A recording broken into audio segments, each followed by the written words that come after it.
Hi, Heart Room friends. I first want to say happy birthday to Nora and Shelby. I hope you had a fabulous birthday with Mom and Dad and Big Brother Jack.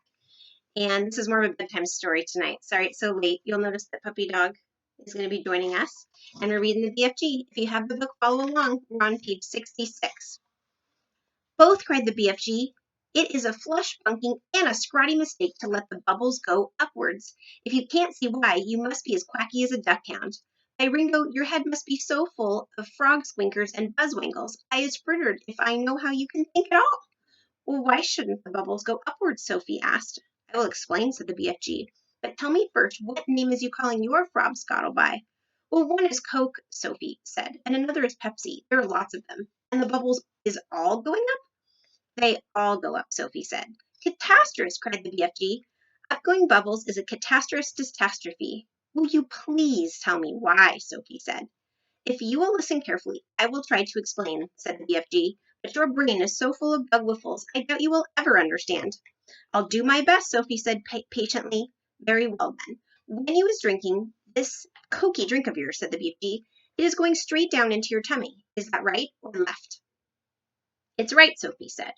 And the bubbles is going also into your tummy, right or left? Right again, Sophie said. And the bubbles is fizzing upwards. Of course, Sophie said, which means, said the BFG, that they will all come swish whiffling up your throat and out your mouth and make a falsome belchy burp. That is often true, Sophie said. But what's wrong with a little burp now and again? It's sort of fun. Burping is filthsome, the BFG said. Us giants is never doing it. But with your drink, Sophie said. What was it you called it? Frobscottle, said the BFG. With Frobscottle, Sophie said, the bubbles in your tummy will be going downwards. And that could have a far nastier effect. Why nasty? Asked the BFG, frowning. Because, Sophie said, blushing a little, if they go down instead of up, they'll be coming out somewhere else with an even louder and ruder noise. Where do you think the bubbles are going to come out? A whiz popper, cried the BFG, beaming at her. Us giants is making whiz poppers all the time. Whiz popping is a sign of happiness. It is music in our ears. You surely is not telling me that a little whiz popping is forbidden among human beings? Considered extremely rude, Sophie said.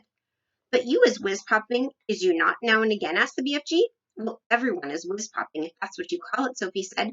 Kings and queens are whiz popping, presidents are whiz popping, glamorous film stars are whiz popping, little babies are whiz popping. But where I come from, it is not polite to talk about it. Redunculous, said the BFG. If everyone is making whiz poppers, then why not talk about it? We is now having a swiggle of this delicious Frobscottle, and you will see the happy result. The BFG shook the bottle vigorously. The pale green stuff fizzed and bubbled. He removed the cork and took a tremendous gurgling swig. It's glummy, he cried. I love it. For a few moments the big friendly giant stood quite still, and a look of absolute ecstasy began to spread over his long, wrinkly face. Then suddenly the heavens opened, and he let fly with a series of the loudest and rudest noises Sophie had ever heard in her life. They reverberated around the halls of the cave like thunder, and the glass jars rattled on their shelves, but most astonishing of all, the force of the explosions actually lifted the enormous giant clear off his feet, like a rocket. Whoopee! He cried, when he came down to earth again. Now that is whiz-popping for you. Sophie burst out laughing. She couldn't help it. Have some yourself, cried the BFG, tipping the neck of the enormous bottle towards her. Don't you have a cup? Sophie said. Oh, no cups, only the bottle. Sophie opened her mouth, and very gently the BFG tipped the bottle forward and poured some of the fabulous Frobscottle down her throat. And oh gosh, how delicious it was! It was sweet and refreshing. It tasted of vanilla and cream, with just the faintest trace of raspberries on the edge of the flavor. And the bubbles were wonderful. Sophie could actually feel them bouncing and bursting all around her tummy. It was an amazing sensation. It felt as though hundreds of tiny people were dancing a jig inside of her and tickling her with their toes. It was lovely. It's lovely, she cried. Just wait, said the BFG, flapping his ears.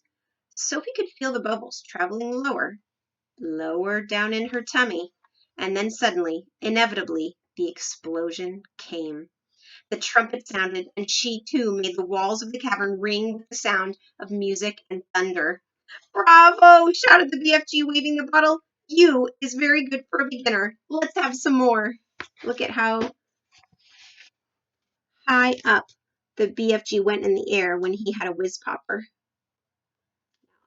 I want you to think. I bet you figured out what a whiz popper is. Our next chapter is called Journey to Dream Country. So we'll read that tomorrow, and we'll get to find out where exactly Dream Country is. Have a wonderful night, and I'll see you tomorrow on Google Hangout.